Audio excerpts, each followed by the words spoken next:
नमस्कार, आप देख रहे हैं न्यूज 18। मैं हूं आपके साथ में इनका चौधरी। स्वागत है आपका इस बुलेटिन में। लखनऊ में जयप्रकाश नारायण की जयंती पर जमकर सियासी बवाल देखने को मिला। जेपी की जयंती के मौके पर अखिलेश जहां रात में ही जेपी एनआईसी पहुंच गए, लेकिन मुख्य द्वार 2 टीन की दीवारों से ढक दिया गया था। आदित्यनाथ सरकार की आलोचना उन्होंने की है। भारी हंगामे के बाद अखिलेश अपने घर लौट आए और फिर वहीं पर घर के बाहर जेपी की प्रतिमा लाई गई और अखिलेश यादव ने वहीं पर माल्यार्पण किया। अब इसे लेकर सियासत चरम पर है। आपको दिखाते हैं इससे पर यह रिपोर्ट।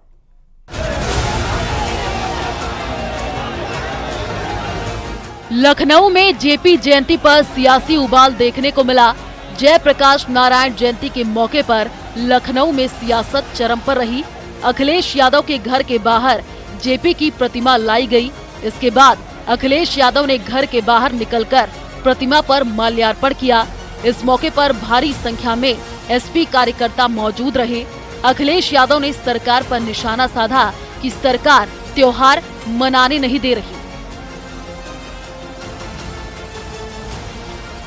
सरकार गूंगी बहरी तो है ही, लेकिन आजकल इसको दिखाई भी नहीं दे रहा है। इनके विकास के काम तो रोके ही हैं, लेकिन सही मायने में देखोगे तो विनाशकारी सरकार है। भारतीय जनता पार्टी के लोग विनाशकारी लोग हैं। इन्हें कोई अच्छी चीज दे दो, उसका विनाश कर देंगे।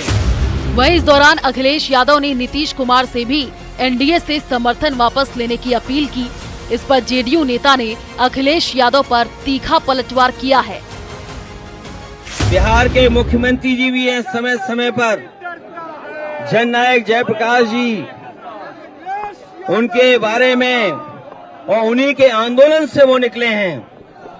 ये मौका मिला है उन्हें भी कि ऐसी सरकार जो समाजवादियों को जयप्रकाश जयंती के दिन याद नहीं करने दे रही है, उस सरकार से समर्थन वापस ले लें। परिवारवाद, वंशवाद और व्यवस्था के परिवर्तन को लेकर जो आह्वान किया, अगर लेस मात्र भी अखिलेश यादव जी ने उन जीवन मूल्यों को तरजीह दी होती तो एक परिवार का संपूर्ण आधिपत्य समाजवादी पार्टी पर नहीं दिखता। वहीं शिवपाल यादव ने कहा कि बीजेपी सरकार महापुरुषों का सम्मान नहीं करने देना चाहती है। जयप्रकाश जी से लेकर के अगर उन पर माल्यार्पण हो जाता तो उनका सम्मान हो जाता, लेकिन जानबूझ करके भारतीय जनता पार्टी की सरकार और अधिकारियों के बल पर ऐसे लोग पुरुष और महान लोगों के मूर्ति पर का सम्मान नहीं करना देना चाहती है। प्रकाश नारायण की जयंती के मौके पर एसपी कार्यकर्ता लखनऊ की सड़कों पर उतर गए। जेपी एनआईसी पहुंचकर माल्यार्पण करने के अखिलेश यादव के ऐलान के बाद सुरक्षा व्यवस्था सख्त की गई। इसी बीच पार्टी कार्यकर्ताओं ने खूब हंगामा काटा। तस्वीरों से अंदाजा लगाया जा सकता है कि लखनऊ में जेपी की जयंती पर कैसे सियासी जंग छिड़ गई। प्रशासन ने Jayaprakash Narayan international convention centre के गेट को टीन शेड लगवा करके कवर कर दिया था। अखिलेश यादव के आरोपों पर लखनऊ डेवलपमेंट अथॉरिटी का कहना है कि जेपी एनआईसी एक निर्माण स्थल है, जहां निर्माण सामग्री ढंग से फैली हुई है और बारिश के कारण कई कीड़े होने की संभावना है। एसपी प्रमुख अखिलेश यादव को Z+ श्रेणी की सुरक्षा प्राप्त है, जिसके कारण सुरक्षा कारणों से उनका प्रतिमा पर माल्यार्पण करना और जेपी एनआईसी का दौरा करना सुनिश्चित और उचित नहीं है। समाजवादी पार्टी के महासचिव राम गोपाल यादव ने जहां आज की घटना को लेकर सरकार को घेरा है, वहीं यूपी बीजेपी अध्यक्ष भूपेंद्र चौधरी ने एसपी पर पलटवार करते हुए कहा कि नियमों को तोड़ना समाजवादी पार्टी की संस्कृति है। समाजवादी पार्टी रास्ते से भटक चुकी है, क्योंकि पीडीए के नाम पर परिवार को बढ़ावा दिया गया। इस तरह का इंतजाम किया है कि पूरा घर घेर लिया है हमारे राष्ट्रीय अध्यक्ष जी का, और कन्वेंशन सेंटर के बाहर उसको टीन से पूरा गेट से कोई जा न सके जड़ दिया, पूरा बंद कर दिया। तो ये बिल्कुल ही क्षुद्र मानसिकता प्रशासन की है। और नियमों को तोड़ना और कानून को अपने हाथ में लेना एक समाजवादी पार्टी की संस्कृति सा बन गया है और उनके द्वारा इस प्रकार के कृत्य करना एक सब जग जाहिर है। सुरक्षा कारणों से लखनऊ विकास प्राधिकरण ने उस स्थान को किसी भी आने जाने के लिए प्रतिबंधित कर रखा है। अखिलेश यादव जी स्वयं बड़े नेता हैं और उत्तर प्रदेश जैसे राज्य के मुख्यमंत्री रहे। उनका ये प्रयास केवल मीडिया में सुर्खी बनाने के लिए, मीडिया में अपना स्थान बनाने के लिए। वहीं ओपी राजभर ने भी अखिलेश यादव पर तीखा निशाना साधा है। अभी ये पाकिस्तान का पानी पी के आए हैं तो विरोध ही इनको दिखता है, काम तो दिखता नहीं कि काम क्या हो रहा है। तो उनकी बात में कोई दम नहीं है। लखनऊ की सड़कों पर इस वक्त समाजवादी पार्टी के कार्यकर्ताओं ने प्रदर्शन किया। पिछले साल भी कुछ ऐसी ही तस्वीरें थी। तब अखिलेश यादव ने दीवार फांदकर जयप्रकाश नारायण की प्रतिमा पर माल्यार्पण किया था। वहीं इस बार अखिलेश यादव के घर के बाहर जेपी की प्रतिमा लाई गई। इसके बाद अखिलेश यादव ने घर के बाहर निकलकर प्रतिमा पर माल्यार्पण किया। न्यूज़ 18 के लिए ब्यूरो रिपोर्ट।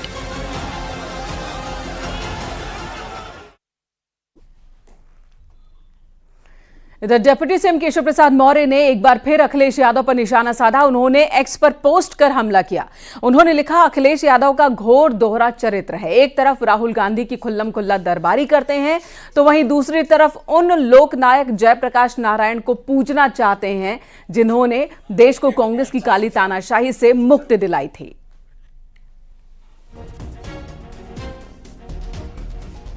तो जेपी की जयंती पर खुल्लम खुल्ला सियासत हावी है। एक तरफ अखिलेश यादव की ये तस्वीरें हम आपको दिखा रहे हैं। जेपी की प्रतिमा पर माल्यार्पण उन्हें करना था। एक कार्यक्रम का आयोजन किया गया था, लेकिन कार्यक्रम स्थल पर न पहुंच पाने की वजह से उनके आवास के बाहर ही उन्होंने जेपी की प्रतिमा पर माल्यार्पण किया। इसी को लेकर बीजेपी हमलावर है। बीजेपी की तरफ से यही कहा जा रहा है कि अखिलेश यादव कहने को तो जेपी की फूलों की माला से माल्यार्पण करते हैं, लेकिन असल में वो जेपी के सिद्धांतों से बहुत दूर है।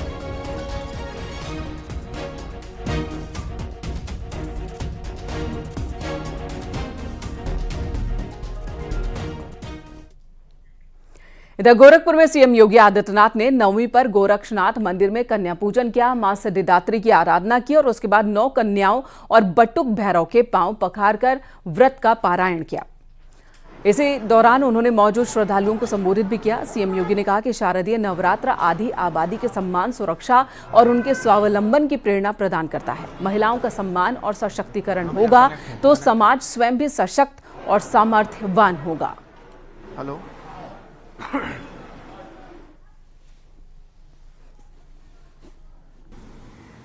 कि जहां नारी की पूजा होती है, उसका सम्मान होता है, वह समाज स्वयं ही समर्थ और शक्तिमान होता है।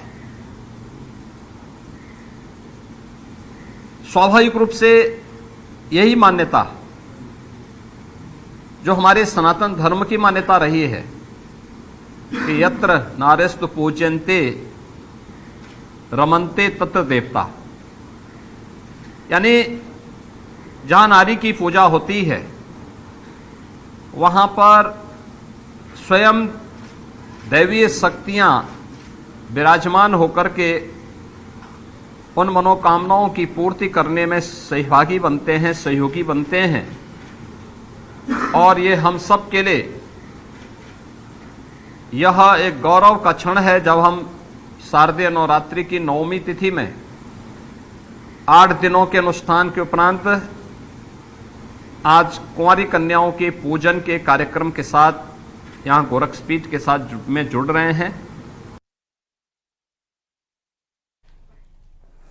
नवरात्रों के महानवमी पर आज सीएम धामी ने मां दुर्गा की पूजा अर्चना के साथ ही कन्या पूजन किया। पत्नी गीता धामी के साथ सीएम धामी ने कन्या पूजन के दौरान बच्चियों के पांव पखारे, बच्चियों का टीका किया, उनकी आरती उतारी। सीएम धामी और उनकी पत्नी ने गौ सेवा भी की।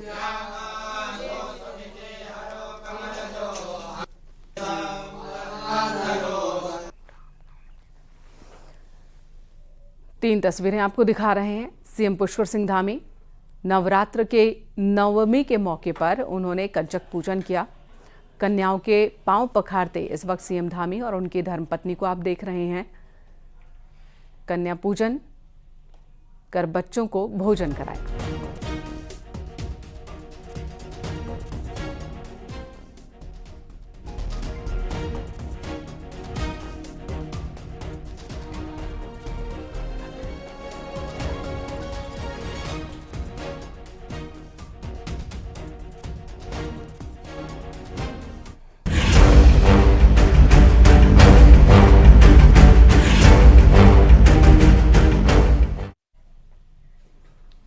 हरियाणा विधानसभा चुनाव में आईएनएलडी बीएसपी गठबंधन को करारी हार का सामना करना पड़ा। आईएनएलडी सिर्फ 2 सीट ही जीत सकी, तो जिसके बाद अब बीएसपी सुप्रीमो मायावती ने किसी भी सियासी दल से गठबंधन न करने का ऐलान किया।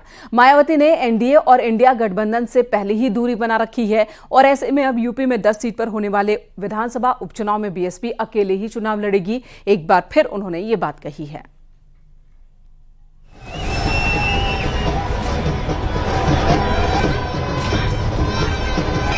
हरियाणा और पंजाब विधानसभा चुनाव में मिली करारी हार के बाद बीएसपी ने अब किसी पार्टी से गठबंधन नहीं करने का फैसला लिया है। बीएसपी सुप्रीमो मायावती ने सोशल मीडिया प्लेटफॉर्म एक्स पर पोस्ट कर लिखा कि बाकी पार्टियां बीएसपी कैडर का वोट तो ले लेती हैं, लेकिन बीएसपी प्रत्याशियों को वोट नहीं दिला पाते। इससे वो सफलता नहीं मिल पाती जिसकी जरूरत है। ऐसे में हमारे कार्यकर्ता भी निराश हैं। मायावती के ऐलान पर कांग्रेस का कहना है कि बहन जी को संविधान विरोधी ताकतों के खिलाफ साथ देना चाहिए। पता नहीं वो किस दबाव में ऐसी बातें कर रही है। 24 के चुनाव में, इसमें पार्लियामेंट के चुनाव में उसने बहुत ही सोच समझ करके संविधान की रक्षा के लिए वोट किया था और ये बात बहन जी को समझ में आनी चाहिए और यही शायद हमारे प्रदेश का और इस देश का फ्यूचर है कि कैसे हम उन लोकतांत्रिक संस्थाओं को उस तंत्र को बचाएं जिसमें हम इतने लंबे जो है संघर्ष के बाद यहाँ तक पहुँचे हैं और हमें बोलने की आज़ादी, अपनी संस्थाओं को स्वायत्तता प्राप्त हुई है और ये उनका समाज समझ रहा है, उनका जनाधार ये बात समझ रहा है और ये किस दबाव में ये बात वो बोल रही हैं, किस तरह की राजनीति समझ रही है, ये शायद सोच से थोड़ा परे है। हरियाणा में आईएनएलडी बीएसपी गठबंधन ने मिलकर विधानसभा का चुनाव लड़ा। बीएसपी ने 37 सीटों पर अपने उम्मीदवार उतारे थे। बाकी की सीटों पर आईएनएलडी के उम्मीदवार मैदान में थे, लेकिन सिर्फ 2 सीट पर आईएनएलडी की जीत हुई। डबवाली सीट से आदित्य चौटाला महज 610 वोटों से जीत पाए। वहीं रानिया सीट पर अर्जुन चौटाला ने जीत दर्ज की। बीजेपी का कहना है कि मायावती ने सही फैसला लिया है, क्योंकि देश विरोधी ताकतों के साथ गठबंधन करने से बेहतर है तटस्थ रहना। किससे गठबंधन करे, किससे जोड़ तोड़ करे, किससे ना करे, ये उनकी अपनी राय है। परंतु ये जरूर है कि लोकतंत्र को मजबूत करने के लिए जातिवादी गठजोड़, क्षेत्रवादी गठजोड़, परिवारवादी संस्कार ये राजनीति से दूर होने चाहिए। राजनीति में विकास की बातें होनी चाहिए।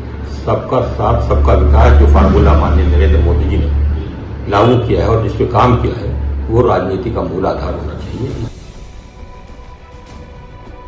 2019 में मायावती ने समाजवादी पार्टी के साथ गठबंधन किया था, जिसमें उसे 10 सीटें मिली और एसपी सिर्फ 5 सीट ही ले सकी। ऐसे में दोनों के बीच तल्खियां बढ़ी और गठबंधन टूट गया। हाल ही में गेस्ट हाउस कांड को याद करते हुए मायावती ने भविष्य में समाजवादी पार्टी के साथ गठबंधन न करने की बात कही थी। हालांकि अब मायावती ने साफ कर दिया है, बीजेपी, एनडीए, कांग्रेस, इंडिया गठबंधन सभी से बीएसपी की दूरी पहले जैसी जारी रहेगी। मायावती ने साफ कर दिया है कि अब बीएसपी अपने समाज को संगठित करने के लक्ष्य पर फोकस करेगी। मायावती ने कहा कि चुनाव में बीएसपी का वोट ट्रांसफर हो जाता है, लेकिन सहयोगी दलों का वोट बीएसपी को नहीं मिलता। ऐसे में अब ध्यान भटकाना हानिकारक है। आगे सभी चुनाव बीएसपी अकेले ही लड़ेगी। यहाँ तक कि क्षेत्रीय पार्टियों से अब गठबंधन नहीं किया जाएगा। Bureau report, news 18।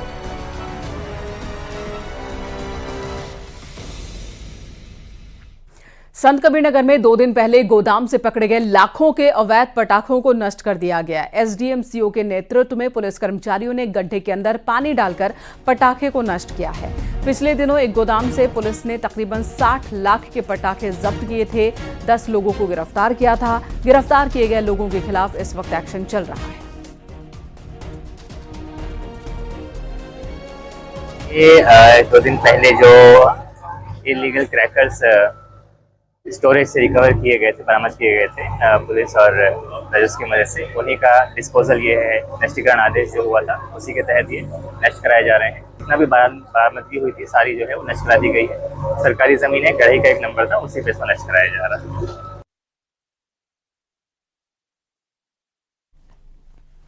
आगरा में स्टेट जीएसटी की छापेमारी में बड़ा खुलासा हुआ। साड़ी के शोरूम में टीम ने जांच के दौरान बड़ी टैक्स चोरी पकड़ी है। टीम के हाथ करोड़ों रुपए का स्टॉक मिला है। पिछले दिनों स्टेट जीएसटी की 4 टीमों ने चर्च रोड स्थित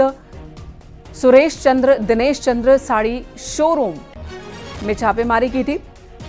पिछले साल 57 करोड़ रुपए की बिक्री दिखाई थी इस कंपनी ने। लगभग 14 घंटे तक टीम ने जांच पड़ताल की और इस दौरान टीम ने जो कागजात हासिल किए हैं, स्टॉक रजिस्टर और कंप्यूटर रिकॉर्ड हासिल किया है, उसके हिसाब से 1.5 करोड़ रुपए का स्टॉक में अंतर मिला है।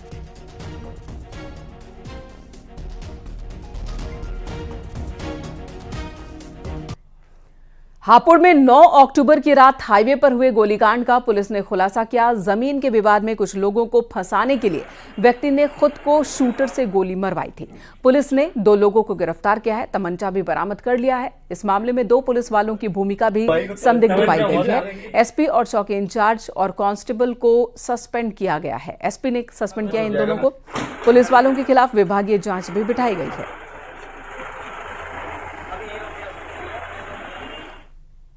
देखिए, अभी बिना किसी पुष्ट साक्ष्य के ये बात को कह देना गलत भी है, अर्ली भी है और काफी गलत भी है। अर्ली भी है ये बात अभी कह देना। अभी हमको 24 घंटे के भीतर इन मुलजिमों को जेल भेजना है। हमारे पास में समय की बाध्यता होती है, इसलिए बहुत गहराई से हम उसकी पुष्टिकारक जानकारी नहीं कर पाए, लेकिन जल्दी हम इस बात की पुष्टिकारक जानकारी करेंगे। यदि किसी भी स्तर पर किसी व्यक्ति की संलिप्तता इसमें मिलेगी, उसके विरुद्ध भी इसमें दंडात्मक कार्रवाई की जाएगी। नोएडा पुलिस ने लोगों से एटीएम कार्ड बदलकर धोखाधड़ी करने वाले एक गिरोह का खुलासा किया। पुलिस ने खुर्शीद नाम के एक आरोपी को गिरफ्तार किया। इसके कब्जे से 96 एटीएम कार्ड और हजारों रुपए बरामद किए गए हैं। साथ ही एक कार भी जब्त की गई है। पुलिस गिरोह के 3 आरोपियों की तलाश में जुटी है। ये नोएडा एनसीआर में 12 से ज्यादा वारदात को अब तक अंजाम दे चुके हैं। इसमें एक व्यक्ति की गिरफ्तारी हुई जिसका नाम खुर्शीद है और उसके पास से 96 अलग अलग बैंकों के डेबिट और क्रेडिट कार्ड्स बरामद हुए हैं।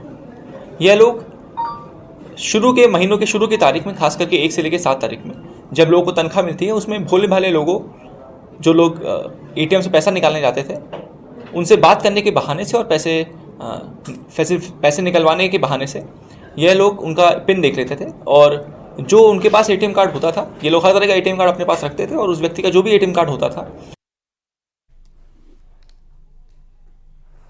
सोनभद्र में अवैध पटाखा बनाए जाने की सूचना पर छापेमारी की गई है। छापेमारी में पुलिस ने 108 पेटियों में 4 क्विंटल पटाखे बरामद किए। बरामद पटाखों की कीमत 7 लाख रुपए बताई जा रही है। मामला रॉबर्ट्सगंज कोतवाली इलाके का है। इन पटाखों को दीपावली पर खपाने की तैयारी थी। सुरक्षा मानकों को दरकिनार कर अवैध पटाखों को स्टोर किया गया था।